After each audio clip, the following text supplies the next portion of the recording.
So ড্রামার স্টার্টে আমরা দেখি অনেক লোক ভিড় হয়ে আকাশের দিকে দেখছিল।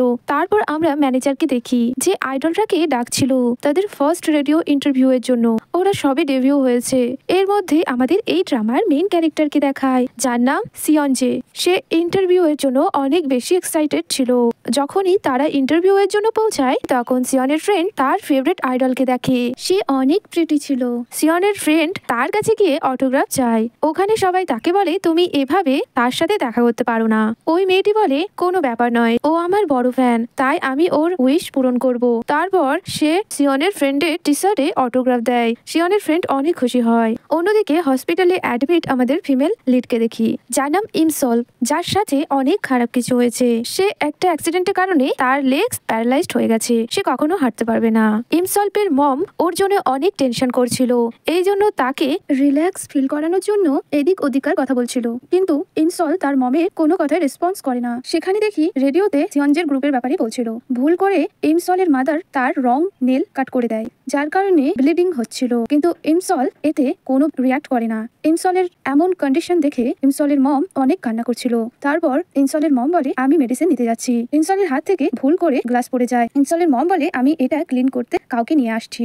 ইনসলের মম সেখান থেকে চলে যাওয়ার পর ইনসল কাচের টুকরো তুলে নিজের হাতে স্ক্র্যাচ করতে থাকে। এর মানে ইনসলের জীবনে বাঁচার কোনো ইচ্ছে নেই। অন্যদিকে আমরা সিয়নজেকে দেখি যে ফাইনালি রেডিও ইন্টারভিউ এর জন্য রেডি হয়েছে, যেখানে সব মেম্বারদের দিয়ে অ্যানাদার পার্সনদের কাছে কল করানো হচ্ছিল।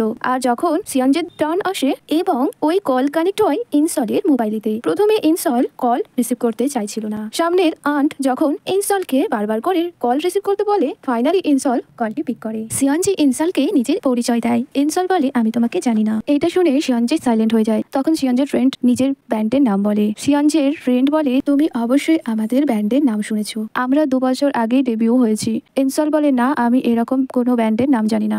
এরপর ইনসল যখন তার কল কাট করতে যায় তখন শোয়ের হোস্ট কথা চেঞ্জ করে বলে আজকে ওয়েদারটা অনেক সুন্দর, আমরা এইচ রেডিও থেকে কথা বলছি, আর এই টাইমে আমাদের কথা পুরো কোরিয়া শুনছে, আর আপনি আমাদের প্রথম কল পিক করেছেন, এই জন্য আপনাকে থ্যাংক ইউ। এর সাথে আপনি জিতেছে লেটেস্ট শুজ, যেটা পরে আপনি আপনার ফ্রেন্ডের সাথে ঘুরতে যেতে পারবেন। এটা শুনে ইনসল্ট অনেক রেগে গিয়ে বলে আপনি কেন আমাকে বিরক্ত করছেন, আমার কিছু চাই না। তখন হোস্ট বলে ঠিক আছে, এর বদলে আপনাকে বাইসাইকেল গিফট করা হবে। এটা শুনে ইনসল্ট আরো বেশি রেগে গিয়ে বলে আপনি কি আমার সাথে মজা করছেন? এই ওয়েদার তোমাদের কাছে ভালো হবে, কিন্তু আমার মতন যারা হাঁটতে পারে না তাদের জন্য এই ওয়েদার ভালো নয়। এই কথাগুলো তোমাদের শুনিয়ে কি হবে, তোমরা তো শুধু টাইম পাস করতে অন্যদের ফোন করো, এটা না জেনেই তোমাদের কথা শুনে সে কতটা কষ্ট পায়। এই লাইফ হয়তো তোমাদের কাছে ভালো, কিন্তু আমার কাছে না। আমি তো যদি তোমরা আমায় কল করে আবারও ডিস্টার্ব করো, আমি তোমাদের রিয়েলিটি শোকে ডিস্ট্রয় করে দেবো। তারপর ইনসল তার ফোনকে ফ্লোরে ছুড়ে দেয়। শোয়ে থাকা